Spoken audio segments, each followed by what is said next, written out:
this time? Nothing. It's just that it's a little too... Wait, hold that thought. This is actually a pretty common occurrence for me. I've always had a mind that is as fast as the Flash when it comes to my imagination.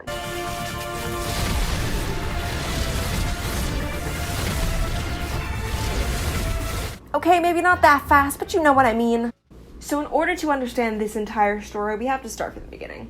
So I was born on May 6th. What was that? Are you sure? I'm not supposed to start from the very beginning? You're positive?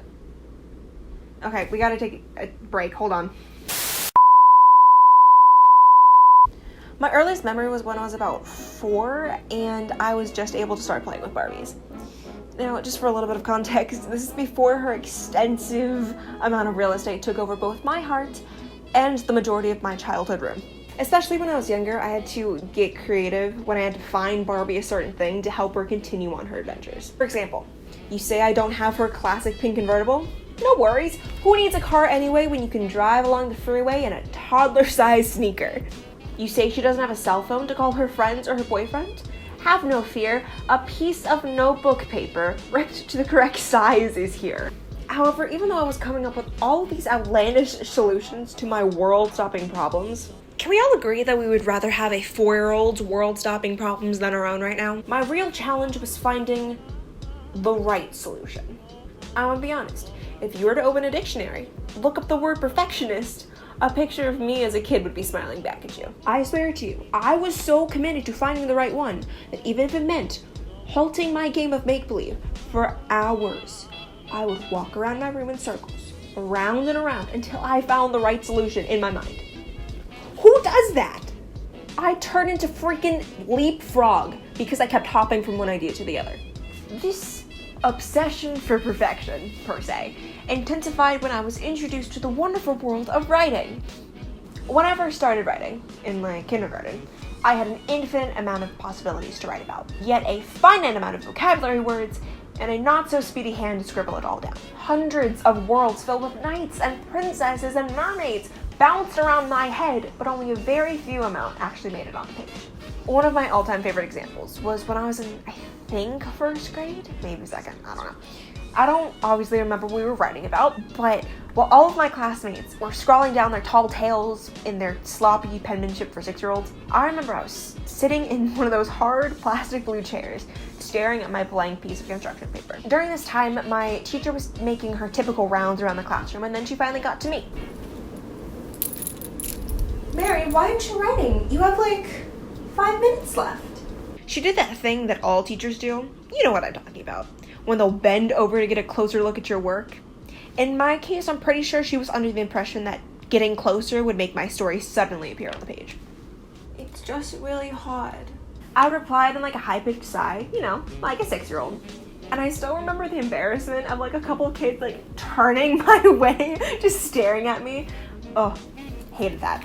I want it to be good, I just don't know what I want. And it was true.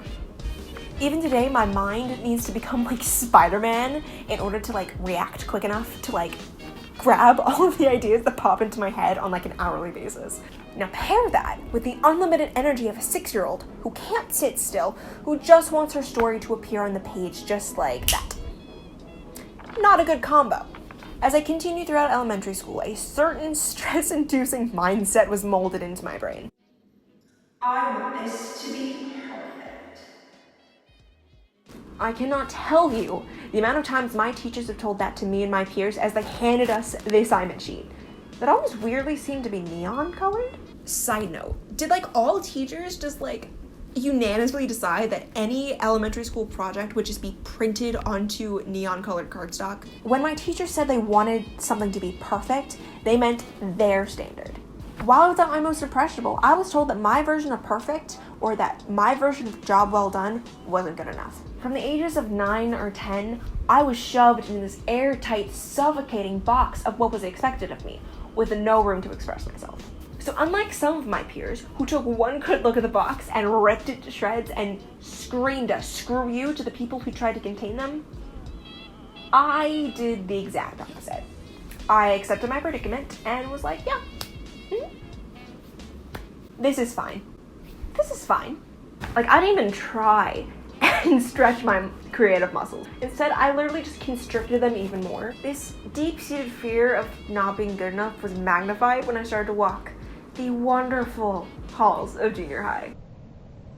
Too many times did I find myself sitting in the school cafeteria, overwhelmed by the lovely stench of greasy fries and frozen sausage pizza, so nervous about a project next spell that my body would be like attacked by a tsunami of chills. Even though I had spent hours on this essay that I was about to turn in, I was terrified that it wasn't going to be good enough, that it wasn't going to be perfect enough. I can't even bear to imagine the countless number of novel and short story ideas that I had started in a composition notebook or a bedazzled journal for my justice that I never got past page 2 of because I wasn't confident that it was good enough.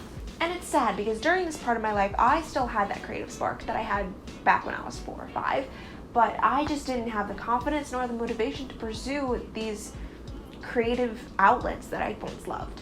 When I was afraid I was going to be ridiculed if I handed someone my story and I thought it was really good, but the person I handed it to thought it was complete and utter garbage.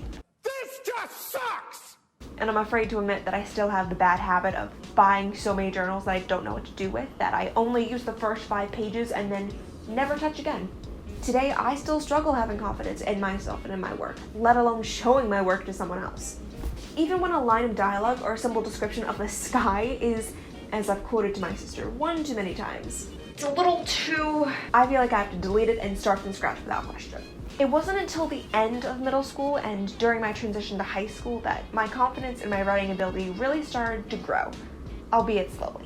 Around this time, I discovered online writing communities like Wattpad, where I could anonymously post my stories behind a pen name for people all over the world to read.